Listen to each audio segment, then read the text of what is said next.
సరే, దేవుని వాక్యం చదువుకుందాం క్లుప్తంగా. కొరింథీయులకు రాసిన మొదటి పత్రిక 16వ అధ్యాయము 13వ వచనం నుంచి 18వ వచనం వరకు ఎవరైనా మైకులో చదవండి. మైక్ అలా అందియండి. నిలకడగా ఉండుడి, పౌరుషము గలవారై ఉండుడి, బలవంతులై ఉండుడి, మీరు చేయు కార్యములన్నీ ప్రేమతో చేయుడి. స్టెఫను ఇంటివారు అక్కయ్య యొక్క ప్రభు ఫలమై ఉన్నారని వారు పరిశుద్ధులకు పరిచర్య చేయుటకు తమ్మును తాము అప్పగించుకొని ఉన్నారని మీకు తెలియను. కాబట్టి సహోదరులారా, అట్టి వారికి పనిలో సహాయము చేయుచు ప్రయాసము పడుచు ఉండు వారికి అందరికి మీరు విధేయులై ఉండవలనని బతిమాలుకొనుచున్నాను. స్టెఫను, ఫొర్మోనాతు, అకాయికు అనువారు వచ్చినందున సంతోషించుచున్నారు. మీరు లేని కొరతను వీరు నాకు తీర్చి నా ఆత్మకును మీ ఆత్మకును సుఖము కలుగ చేసిరు కనుక అట్టి వారిని సన్మానించురి. ప్రార్థన చేసుకుందాం. మహాపరిశుద్ధుడు అయిన మా ప్రియ పరలోకపు తండ్రి, నీ పరిశుద్ధ నామమునకు వందనాలు, స్తుతులు, స్తోత్రాలు, కృతజ్ఞతాస్తులు చెల్లిస్తూ ఉన్నాం. నీ వాక్య భాగాన్ని చదువుకున్నాం ప్రభువా. ఈ చదవబడిన లేఖనాల నుంచి మీరు మాతో మాట్లాడండి. మా ఆత్మీయ స్థితికి నేను మేల్కొల్పును మీరు అనుగ్రహించండి. నీ వాక్యంలో ఉన్న జీవమును మాకు అనుగ్రహించండి. నీ వాక్యంలో ఉండే ఆశీర్వాదాలు మా మీద కుమ్మరించండి. నీ అభిషేకం మా మీదకు రానివ్వండి. తండ్రి, నీకు స్తోత్రాలు చెల్లిస్తున్నాం. మేము ఈ టెంట్లో ఉండలేకపోతా ఉన్నాం, కానీ మండు టెండలో ప్రభువా ఉదయం 9 నుంచి 3 గంటల వరకు నైనా వస్త్రాలు లేకుండానే ప్రభువా సిలువ మీద వేలాడబడ్డావు ప్రభువా. నీకు వందనాలు చెల్లిస్తున్నాం తండ్రి. మా కొరకు ఎంత సహనము వహించావో, ఎన్ని దెబ్బలు తిన్నావో ప్రభువా, ఎంత రక్తం కార్చావో తండ్రి. మేము మేలు పొందాలని, మేము రక్షణ పొందాలని, మేము జీవం పొందుకోవాలని దేవా నీవు శ్రమ పొందావు ప్రభువా. నీకు వందనాలు. మేము కూడా నిన్ను ఆరాధించడంలో ప్రభువా ఎన్ని ఇబ్బందులు, ఇరుకులు వచ్చినా దేవా నిన్ను ఆరాధించడానికి మమ్మల్ని సిద్ధపరచండి. మాతో మాట్లాడండి. మహిమ, ఘనత, ప్రభావాలు మీరొక్కరే పొందుకోమని యేసు ప్రభు నామములో ప్రార్థిస్తున్నాము తండ్రి. ఆమేన్. హల్లెలూయా. ప్రభునందు ప్రియమైన దేవుని సంగమా, అపోస్తలుడైన పౌలు గారు కొరింథీలో ఉన్న సంఘానికి ఉత్తరం రాస్తూ 13వ వచనం 14వ వచనంలో ఉన్న మాటలు ఏంటి అంటే, మెలకుగా ఉండి విశ్వాసమందు నిలకడగా ఉండుడి, పౌరుషము గలవారై ఉండుడి, బలవంతులై ఉండుడి, మీరు చేయు కార్యములన్నీ ప్రేమతో చేయుడి. మీరు పరిస్థితులను బట్టి మీలో విశ్వాసం తగ్గిపోవడానికి వీలు లేదు. మీరు నిలకడగా ఉండండి, తొట్టుపోవద్దు. ఒకప్పుడు ఒకలాగా ఉండొద్దు. నిలకడగా స్టాండర్డ్గా ఉండండి అని రాస్తూ, మీరు పౌరుషం గలవారై ఉండాలి. దేవుని కొరకు జీవించడం కొరకు మీకు పౌరుషం ఉండాలి, రోషం ఉండాలి. ఎన్ని శ్రమలు వచ్చినా దేవుని కొరకు పౌరుషం, రోషం కలిగి మీరు ఉండాలి, జీవించాలి అని చెప్తూ బలవంతులై ఉండండి అని చెప్పి, మీరు చేసే కార్యాలు దేవుని కొరకు మీరు ఏ కార్యాలు చేస్తున్నారో, ఏ మంచి పనులు చేస్తున్నారో వాటిని ప్రేమతో చేయండి అంటున్నాడు. అంటే ఇసుక్కోకుండా, కష్టంతో కాకుండా, చిరాకుతో కాకుండా, సొనుగుతో కాకుండా ప్రేమతో దేవుని కార్యము చేయండి. దేవుడు దానికి ప్రతిఫలము ఇస్తాడు అని చెప్తూ, పౌలు గారి వెనకాల ఒక టీం ఉండేది. ఆ టీంలో పనిచేసేవారు, టీంతో కలిసి పనిచేసేవారు. కొన్నిసార్లు ఆ టీంలో ఉన్నవారు కూడా అందుబాటులోకి వచ్చేవారు కాదు. ఇప్పుడు పౌలు గారికి ఉన్న ఆ దర్శనం కానీ, పౌలు గారికి ఉన్న ఆ యొక్క విజన్ కానీ మిగతా ఉండాలని లేదు కదా. వాళ్ళు చెప్తే చేయడమే. కానీ ఈయన ఎవరు చెప్పకపోయినా దర్శనం ఉంది కాబట్టి ఆ దర్శనం మేరకు చేస్తూ ఉన్నాడు. అయితే అందరికీ ఆ దర్శనం ఉండదు, అందరికీ ఆ యొక్క జీలు ఉండదు చేయడానికి. వాళ్ళు చెప్తే చేస్తారు, లేకపోతే లేదు, అందుబాటులో లేకపోతే లేవండి, పొలం దగ్గర ఉన్నామండి, ఎక్కడ ఉన్నామండి అని చెప్పొచ్చు, అంతే కదా. అందుకు కొంతమంది నాకు అందుబాటులో లేకపోయినా కొత్తగా ఒక 2 వచ్చారు, వాళ్ళు సహాయపడేసరికి నాకు చాలా సంతోషం అయిపోయింది అని చెప్తూ వాళ్ళ పేర్లు మెన్షన్ చేశాడు. ఎవరు? స్టెఫను,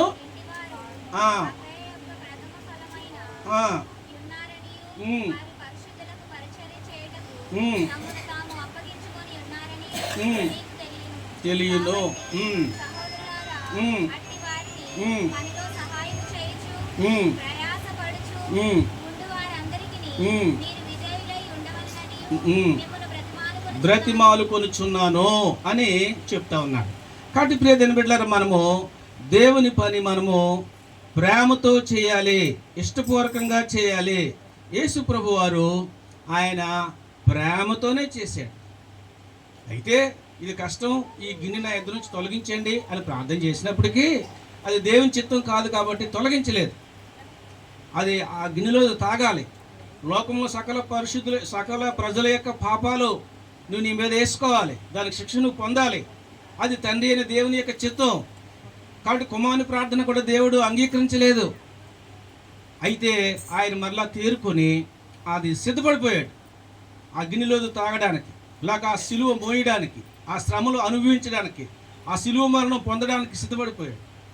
కాబట్టి ప్రియ దేవుని బిడ్డలారా, ప్రేమతోనే ఆయన మరణాన్ని ఎంచుకున్నాడు. కష్టంతో లేక సనుగుతో లేక విసుగుతో ఏటి అందరి రక్షణ కొరకు నేను బలైపోవడం ఏంటి అనుకుని ఆయన చేయలేదు. అలాగనే మనం కూడా ఈ పరిచర్య ఆయన మనకు అప్పగించాడు. ఎవరు? యేసు ప్రభు వారు మనకు అప్పగించాడు. యేసు ప్రభు 12 మంది శిష్యులకు అప్పగిస్తే, ఆ 12 మంది శిష్యులకి అనేక మంది సేవకులకు అప్పగిస్తే ఈ పరిచర్య మనకు దేవుడు అప్పగించాడు. కాబట్టి ఈ నియమ నిబంధనలు మనం పాటిస్తూ క్రమశిక్షణలో మనం జీవిస్తూ ప్రభువుకి మనం ఇష్టలుగా ఉంటూ ఈ పరిచర్య మనం ఏం చేయాలి? కొనసాగించాలి అని పౌలు గారు ఆయన చెప్తా ఉన్నాడు. మొట్టమొదటి దేవుని బిడ్డలకు ఉండే పరిచర్య ప్రార్థనా పరిచర్యని మీరు నిర్లక్ష్యం చేయకండి. ఎన్నెన్నో పనులు చేయొచ్చు, కానీ నువ్వు ఇంటికాడ ఏకాంతంగా ప్రార్థన చేసుకోలేకపోతే, వ్యక్తిగతంగా నీకు దేవునికి సంబంధం లేకపోతే కనీసం 1 గంట అయినా నువ్వు ప్రార్థన చేయగలుగుతున్నావా ఏకాంతంగా? ప్రియ దేవుని బిడ్డలారా, సేవకులమైన మేమైనా విశ్వాసులైన మీరైనా ప్రార్థన చేయాలి. ఏదో మొక్కుబడిగా 5 నిమిషాలు ప్రార్థన చేయడం కాదు. ప్రభువుని స్తుతిస్తూ ఆయన చేసిన కార్యాలు తలపోసుకుంటూ అప్పుడు మనకు కావాల్సింది అడగొచ్చు. మనకు కావాల్సింది అడిగితే దేవుడు ఇస్తాడు. కానీ దేవుడు మన కొరకు చేసినవన్నీ కూడా జ్ఞాపకం చేసుకొని ప్రభు స్తుతిస్తూ మన హృదయంలో ఆరాధిస్తూ ఆయన గణపరచాలి. కాబట్టి ప్రార్థనా పరిచర్య మనము చేయాలి. లోకాసు వార్త 6వ అధ్యాయము 12వ వచనం చదవండి.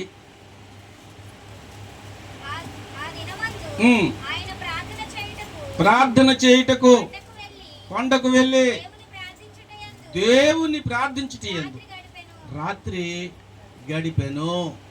ప్రభువారు ఆయన ప్రార్థన చేసి మనల్ని ప్రార్థన చేయమని చెప్తున్నాడు. ఆయన రాత్రంతా ప్రార్థన చేసే అనుభవం ఉంది, పెందల కడ లేచి ప్రార్థన చేసే అనుభవం ఉంది. శిష్యులందరూ కలిసి ఉదయం అంతా పరిచయం చేసినప్పటికీ, ఎన్నో దెయ్యాలు వెలగొట్టి రోగులు స్వస్థపరిచినప్పటికీ, ప్రజలతో ఉండి సువార్త ప్రకటించినప్పటికీ ఆయన కొంత సమయం ఏకాంతంగా వెళ్ళిపోయేవాడు శిష్యులు విడిచిపెట్టి. ఎందుకు? తండ్రితో ఏకాంతంగా ప్రార్థన చేయడానికి వెళ్ళిపోయేవాడు. ఆయన దేవుని కుమారుడై ఉండి లేక దేవుడై ఉండి కూడా ఆయన వ్యక్తిగతంగా ప్రార్థన చేయడానికి సమయం తీసుకుంటూ ఉంటే, మనము దేవుని బిడ్డలమైన మనము ప్రార్థన లేకపోతే మనము చనిపోయిన వారితో సమానం. అంటే పేరుకు మాత్రమే బ్రతికి ఉన్నాం. ప్రకటన గ్రంథంలో రాయబడినట్లుగా ఆత్మీయంగా చనిపోతాం. అప్పుడు అపవాది అనేక విధాలుగా మనల్ని వాడుకోవడానికి చూస్తూ ఉంటాడు. అయితే దేవుడు విడిచిపెట్టేసేవాడు కాదు, దేవునికి ఆపుదల ఉంటుంది. అయినా సరే ప్రియ దేవుని బిడ్డలారా, దేవునితో మాట్లాడడం, ప్రార్థనా పరిచర్య చాలా ప్రాముఖ్యమైనది. కొన్ని సంవత్సరాల నుంచి ప్రతిరోజు కూడా ఉదయం 6 గంటల నుంచి 7 గంటల వరకు ఒక 15 మంది వరకు సేవకులు దేవుని బిడ్డలను కలిసి ఆన్లైన్లో ప్రార్థన చేస్తూ ఉంటాం. అంటే కరోనా స్టార్ట్ అయిన దగ్గర నుంచి అనుకుంటే ఆఫ్లైన్లో ఉండేది, ఆన్లైన్లో ప్రతిరోజు. ఇది వ్యక్తిగతంగా ప్రతిరోజు అందరూ కలిసి దేశం కొరకు, ప్రపంచం కొరకు, పరిస్థితుల కొరకు ప్రార్థన చేయటం మనం విజ్ఞాపన చేయాలి ప్రపంచం కొరకు. అలాగే మన సొంత కోయి టైం ఉండాలి. ఈ 6 నుంచి 7 గంటల వరకు ఈ సమయం అయితే ఈ 6 గంటలకే నాకు వ్యక్తిగత ప్రార్థన కంప్లీట్ అయిపోద్ది. ఒక్కోసారి 4 గంటల నుంచి 5 గంటల 6 గంటల వరకు ప్రార్థన చేస్తాను. ఒక్కోసారి బలహీనంగా ఉంటే ప్రార్థన చేసుకుని పడుకుంటూ ఉంటాను. ఏదేమైనా 5 నుంచి 6 గంటల వరకు గంట దేవుని సన్నిధిలో ప్రార్థన చేస్తూ ఉంటాను. మీరు కూడా ప్రియమైన బిడ్డలారా ప్రార్థన చేయాలి. యోవేలు గ్రంథం చూడండి. యోవేలు గ్రంథంలో 1వ అధ్యాయము 13-14 వచనాలు చదవండి. యోవేలు గ్రంథము 1వ అధ్యాయము 13-14 వచనాలు. యాజకులారా గోని పట్ట కట్టుకొని అంగలార్చుడే బలిపీఠమునొద్ద పరిచర్య చేయువారులారా రోదనము చేయుడి. నా దేవుని పరిచారకులారా గోని పట్ట వేసుకుని రాత్రి అంతయు గడుపుడి. పానార్పణమును దేవుని మందిరమునకు రాకుండా నిలిచిపోయాను. చాలు. ఇక్కడ అద్భుతంగా యోవేలు ఆయన చెప్తున్నాడు. మీరు యాజకుల గురించి చెప్తున్నాడు. తర్వాత పరిచర్య చేసేవారు, ఆ యాజకత్వం దగ్గర పరిచర్య చేసేవారు కొరకు చెప్తున్నాడు.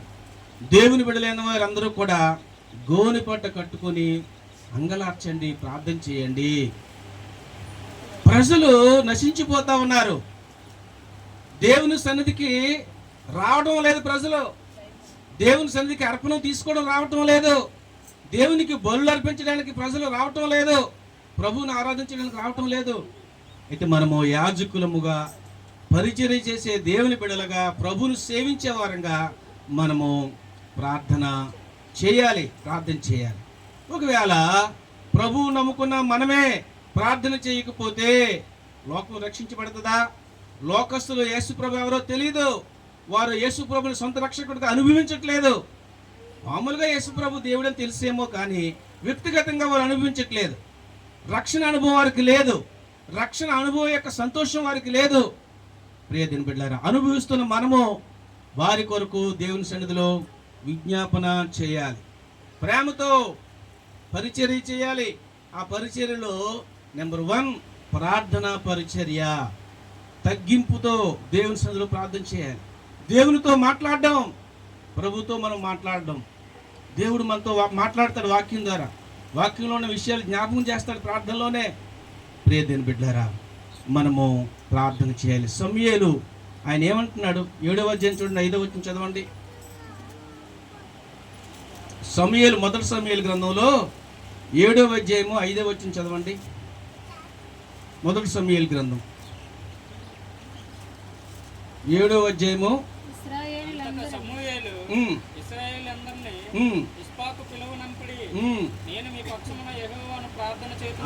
మీ పక్షంగా యెహోవాకు నేను ప్రార్థన చేతునని. 9వ వచనం చదవండి. 9వ వచనం. తెచ్చి యెహోవాకు సర్వాంగ బలిగా అర్పించి ఇశ్రాయేలు పక్షంగా యెహోవాకు ప్రార్థన చేయగా యెహోవా అతని ప్రార్థన అంగీకరించెను. ప్రియ దేవుని బిడ్డలారా, ఇక్కడ మనము చూస్తే సమూయేలు ఇశ్రాయేలు ప్రజలందరి పక్షంగా ప్రార్థన చేస్తున్నాడు. నేను మీ కొరకు ప్రార్థన చేస్తాను రండి అని మిస్పాకు పిలిపించాడు. ఆయన చక్కటి బలి అర్పించి దేవుని స్తుతించి ప్రార్థన చేశాడు. దేవుడు సమూయేలు ప్రార్థన ఆలకించి ఇశ్రాయేలు ప్రజలందరినీ కూడా కాపాడినట్లుగా మనము దేవుని పరిశుద్ధ గ్రంథంలో నుంచి మనం చూస్తున్నాం. అందుకే ఆయన ప్రార్థన చేయకపోతే నాకు పాపము అని చెప్పాడు. ఇశ్రాయేలు ప్రజల కొరకు ప్రార్థన చేయకపోతే అది నాకు పాపం అని భావించాడు. అతను తలంచాడు. నేను ప్రార్థన చేయకపోతే దేవుని ప్రజల కొరకు అది నాకు పాపం. దేవుడు ప్రార్థన చేయడానికే నన్ను పుట్టించాడు అన్నట్టుగా ఆయన చెప్తా ఉన్నాడు. వాక్యం చెప్తా ఉంది. కాబట్టి ప్రియ దేవుని బిడ్డలారా, మనం ప్రార్థన చేయాలి. 99వ కీర్తన 6వ వచనం చదవండి. 99వ కీర్తన 6వ వచనం. మోసే అహరోనులుండిరి. ఆయన నామమును బట్టి ప్రార్థన చేయువారిలో సమూయేలు ఉండెను. ఉత్తరం ఇచ్చాను. ఇక్కడ ప్రార్థన చేసేవారి లిస్టులో సమూయేలు పెట్టాడు దేవుడు. హల్లెలూయా. మోసే అహరోనులు కూడా వారు ప్రార్థన పరులే, కానీ వారు యాజకుల లిస్టులో పెట్టాడు. యాజకత్వం సమూయేలు యాజకత్వం చేశాడు. అలాగనే మోషే అహరోనులు కూడా ప్రార్థన చేశారు. కానీ ప్రథమ ఆ, ప్రథమ పోస్ట్ ఏంటంటే మోషే నాయకుడిగా ఉంటే అహరోను యాజకుడిగా ఉన్నాడు, ప్రధాన యాజకుడిగా ఉన్నాడు. ప్రియదని బిడ్డారు, మన యేసు ప్రభు వారు కూడా ప్రధాన యాజకుడిగా ఈ లోకానికి వచ్చాడు. ప్రజలందరి కొరకు విజ్ఞాపన చేస్తా ఉన్నాడు తండ్రి కుడి పార్శ్వమున. ఇప్పటికీ దేవుని స్తోత్రం, హల్లెలూయా. కాబట్టి మనము ప్రార్థన ప్రార్థన ప్రార్థన ప్రార్థన లేకపోతే మన జీవితంలో ఊపిరాగిపోయినట్టే. ఒకవేళ నోటంట మాట రావడానికి నీకు శక్తి లేకపోతే నీ హృదయంలోనే కళ్ళు మూసుకుని ప్రభువును స్తుతించు. ప్రభు యొక్క గొప్పతనాన్ని హెచ్చిస్తూ ప్రార్థించే. 5వ కీర్తనలో నా ఆర్తధ్వని దేవుడు ఆలకిస్తున్నాడు అని చెప్తాడు కీర్తనకారుడు. ఒకవేళ మన నోటంట మాటలు బయటకు రాకపోవచ్చు, కానీ నీకు ప్రార్థించే హృదయం ఉంటే ప్రభు సన్నిధిలో నువ్వు ప్రార్థన చేస్తావు. ఆ ప్రార్థించే లిస్టులో నీ పేరు కూడా దేవుడు పెడతాడు, నా పేరు కూడా దేవుడు పెడతాడు. కాబట్టి మనము ప్రార్థన చేయాలి. రెండవదిగా పరిచర్యలో దేవుని ఆత్మ ఉండాలి. ఏముండాలి? మనం చేసే పరిచర్యలో దేవుని ఆత్మ ఉండాలి. దేవుని సన్నిధిని మనం అనుభవించాలి. దేవుని ఆత్మ లేకపోతే మనం ఎంత పరిచర్య చేసినా, ఎంత ప్రయాసపడినా గాలికి ప్రయాసపడినట్లే. కాబట్టి ప్రియ దేవుని బిడ్డలారా, దేవుని ఆత్మ ఉండాలి. లూకా సువార్త 3వ అధ్యాయము 21వ వచనం చదవండి. లూకా సువార్త 3వ అధ్యాయము.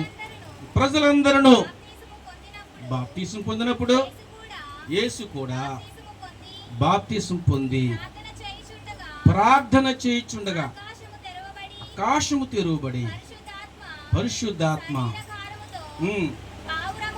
పావురము వలె ఆయన మీదకి దిగి వచ్చెను. అప్పుడు నీవు నా ప్రియకుమారుడవు, నీ యందు నేను ఆనందించుచున్నానని ఒక శబ్దము ఆకాశము నుండి వచ్చెను. దేవుని స్తోత్రం, హల్లెలూయా. పిల్లరా, మనము చూస్తే మనకి బాగా తెలిసిన వాక్య భాగమే.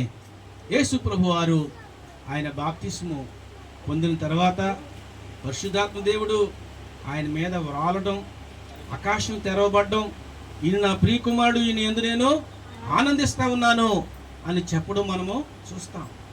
దేవుని బిడ్డలమైన మనము మన యొక్క పనులో, ఉద్యోగంలో, మన ఇంటిలో, మన సంఘములో పరిశుద్ధాత్మ తాకిడిని అనుభవించాలి. ఆత్మ లేనివాడు నావాడు కాదు అని వాక్యం సెలవిస్తా ఉంది. దేవుని ఆత్మ చేత మనము నింపబడాలి. అది మోకాల్లోత, పాదాల్లోత, మొలలోత కాదు, పరిశుద్ధాత్మలో మునిగి తేలాలి. హల్లెలూయా. మనము అంతగా నింపబడుతూ ఎంతగా నింపబడతామో అంతగా దేవుని యొక్క కార్యాలు మనము చూడగలం. మనము అడగండి అంటే దేన్ని అడగమన్నాడంటే దేవుని ఆత్మను అడగమన్నాడు. మీరు అడిగిన దానికంటే, ఊహించిన దానికంటే అత్యధికంగా దేవుడు ఇస్తానన్నాడు. ప్రియ దేవుని బిడ్డలారా, మన పరిచర్యలో, మన ఇంటిలో, మన ఉద్యోగంలో, మనం ఎక్కడైతే సంచరిస్తున్నామో ఆ స్థలాల్లో, మనం నివసిస్తున్న గృహాల్లో దేవుని ఆత్మ కార్యాలు మనము చూడాలి. యెహోషువ 24:18 చదవండి. యెహోవా ఆ దేశంలో నివసించిన అమోరీయులు మొదలైన ప్రజలందరూ మన ఎదుట నిలవకుండా వారిని తోడివేసిన వాడు. యెహోవానే సేవించదము, ఆయనయే మా దేవుడని ప్రత్యుత్తరమిచ్చెను. ఆయనే మా దేవుడని ప్రత్యుత్తరమిచ్చెను. అక్కడ చూస్తే అన్య దేవతలు, విగ్రహారాధన సంబంధించిన అన్నింటినీ తోలివేసి ఆయన యెహోవాయే మా దేవుడని ప్రత్యుత్తరం ఇచ్చి ప్రభువుని సేవించాడు జోషువ. కాబట్టి మనము అన్య ఆచారాల్లో మనం పాల్గొంటాం. అలాగని మన బంధువులు పెళ్ళికి వెళ్ళడం మానేస్తామా? ఏమ్మా, వెళ్ళడం మానేస్తాం? పెళ్ళి చెప్తారు కదా, బంధువులు పెళ్ళి చెప్తారా? మీకు హిందువులు ఉన్నారా? మీకు ఉన్నారు, వాళ్ళు పెళ్ళి చెప్తారు, మనం వెళ్ళొచ్చు, తప్పేం కాదు. కానీ సినిమా పాటలు డ్యాన్స్లు వేయకూడదు. వేస్తారేంటి ఎక్కడన్నా? దేవుని బిడ్డవై ఉండి సినిమా పాటలకు వాళ్ళతో పాటు మనం డ్యాన్స్ వేస్తే దేవుని నామానికి ఎంత అగౌరవం అండి. ఒకవేళ పండగలకు పిలుస్తారు, వెళ్ళకూడదు పండగలకి. మీ మానేసం పండగలకి వెళ్ళడం, పెళ్ళిళ్ళకి వెళ్తున్నాం అనుకోండి. అయితే పండుగలకి కూడా ఏం రావద్దు రండి సరదాగా అంటారు అంతే. కానీ వాళ్ళు డప్పులు కొట్టి డ్యాన్స్లు ఎత్తుంటే మనం కూడా ఇళ్ళలో ఊగుతుంటే అది ఏం సబ్బుగా ఉంటుందండి. నిజంగా డప్పులు కొడుతుంటే ఎవరికైనా అలా పూనకం వస్తుంది. అది ఆచారాలు మనం పాటించకూడదు. అన్యుల ఆచారాలు, విగ్రహానికి సంబంధించినవి, అల్లరితో కూడిన ఆటపాటలు మనం కొన్ని తీసేసుకోవాలి మన జీవితంలో. ప్రియ దేవుని బిడ్డలారా, అప్పుడు మాత్రమే మన దేవుని ఆత్మ మనతో పనిచేస్తుంది. దేవునికి ఇష్టం లేని మన హృదయం నుంచి తీసేసుకోవాలి. అవి పెరిగి పెద్ద చేయడానికి ఇష్టపడకూడదు, దాన్ని చంపేసుకోవాలి. లోక ఆచారాలు, లోక పద్ధతులు, దేవునికి ఇష్టం లేనివి అవన్నిటిని కూడా మనము చంపేసుకోవాలి. మూడవదిగా మరో మాట చెప్పేసి ముగించేస్తాను. చాలా ఎండ తీవ్రంగా ఉంది కాబట్టి మన పరిచర్యలో తగ్గింపు అనేది కనిపించాలి. ఏ పరిచర్య చేసినా, ఏ పని చేసినా అందులో వినయము, విధేయత అనేది ఉండాలి. యేసు ప్రభు వారే చెప్పారు, ఎవరైతే తగ్గించుకుంటారో దేవుడు వారిని హెచ్చిస్తాడు, ఎవరైతే హెచ్చించుకుంటారో దేవుడు వారిని తగ్గిస్తాడని చెప్పారు. ఫిలిప్పీయులకు రాసిన పత్రికలో 2వ అధ్యాయము 8వ వచనం చదవండి. మరియు ఆకారమందు మనుషుడుగా కనబడి మరణము పొందినంతగా, అనగా శిలువ మరణము పొందినంతగా విధేయత చూపిన వాడే తన్ను తాను తగ్గించుకొనెను. అలాంటి దేవాది దేవుడే మానవుడిగా ఈ లోకానికి వచ్చిన తర్వాత ఆకారమందు మనుషుల రూపంలో కనిపించినా సరే కానీ ఎంతగా తగ్గించుకున్నాడు అంటే శిలువ మరణం పొందినంతగా తగ్గించుకున్నాడు. మనం తగ్గించుకోగలమా? మనము ఎవరైనా ఒక మాట అంటే సహించుకోగలుగుతున్నామా? ఓర్చుకోగలుగుతున్నామా? మన కడుపును పుట్టిన పిల్లలే ఒక మాట అంటే ఓర్చుకుంటున్నారా లేదా? ఓర్చుకుంటున్నారా లేదా? ఓర్చుకోవట్లేదు. హృదయంలో ప్రేమ ఉంటుంది కానీ అనవసరంగా అనేసిన ఆడికి ఉంటుంది. మాట్లాడదామని నాకున్నా మాట్లాడకపోతే లేదు సేవకుండే కానీ సరే పట్టుదల వచ్చేస్తుంది. మన కొడుకునే క్షమించలేకపోతే ఇంక బయట వాళ్ళే క్షమిస్తాం. అది మనకు వాక్యాలు ఉన్నాయి మనకి. కానీ ఎందుకు మాట్లాడలేదంటే పట్టింపుతో మాట్లాడకపోవడం కాదు, అది తెలుసుకోవాలి, అది రిలీజ్ అవ్వాలి. దేవుని స్తోత్రం, హల్లెలూయా. కానీ మన పిల్లలే మనం ఒక మాట అంటే తట్టుకోలేక రివర్స్ అయిపోతున్నారు. కొట్టడానికి తయారైపోతున్నారు. ఇంకా బయట వాళ్ళు ఎవరైనా ఒక మాట అంటే సహిస్తారా? సహించలేరు. సహించే రోజులు కావు ఇవి. అయినా ప్రియా దేవుని బిడ్డలారా, ఆయన దేవుడై ఉండి మానవుడిగా ఈ లోకానికి వచ్చి ఎంతగా తగ్గించుకున్నాడు అనంటే శిలువ మరణం పొందినంతగా తగ్గించుకున్నాడు. చాలా కోపం ఎక్కువ. ఆ కోపం మంచిది కాదు, పంచేది. మనుషుల యొక్క కోపం దేవుని నీతిని నెరవేర్చలేదు. అయితే ఈ బిజినెస్లో జాయిన్ అయిన తర్వాత కోపం తగ్గింది కానీ అంతగా తగ్గలేదు. ఏదో చిన్నది అంతే, అంతలా తగ్గలేదు. కానీ మనము దేవుని బిడ్డలం కాబట్టి చాలా అణిగిమణిగి ఉండాలి. ఒకవేళ మాట అన్నా, దెబ్బ కొట్టినా మనం సహించుకొని ఓర్చుకొని క్రీస్తు ప్రేమ మనలో ఉన్నప్పుడు పరమందున్న దేవుడు సంతోషిస్తాడు. హల్లెలూయా. నా ప్రియ కుమార్తె, నా ప్రియ కుమారుడు సరే ఒక మాట అన్నా ఎలా సహించుకొని, ఎలా ఓర్చుకొని, కష్టమైన కన్నీరు కార్చి హృదయంలో బాధపడింది కానీ రియాక్షన్గా ఏమీ కూడా ఒక మాట జారవదలేదు, ఒక విమర్శించలేదు, లేదా చేయి చేసుకోలేదు అని దేవుడు సంతోషిస్తాడు. మన తండ్రి సంతోషిస్తాడు, పరలోకమందున్న తండ్రి. మన పిల్లలే మన మాట వింటే మనం ఎంతో పొంగిపోతున్నాం కదా. మన మాట వింటే, మనకు లోబడితే, చెప్పిన మాట వింటే, చేస్తుంటే సంతోషిస్తున్నాం. వినకపోతే బాధపడుతున్నాం. మరి పరలోకపు తండ్రి మనం ఆయన బిడ్డలుగా మనం తగ్గించుకుంటే, ఒక మాట కాసైనా చేతగాని వరకుగా తగ్గించుకుంటే, తలంచుకుంటే పరలోకపు తండ్రి ఎంత సంతోషిస్తాడు. నువ్వు తగ్గించుకుంటే 100% దేవుడు నిన్ను హెచ్చిస్తాడు.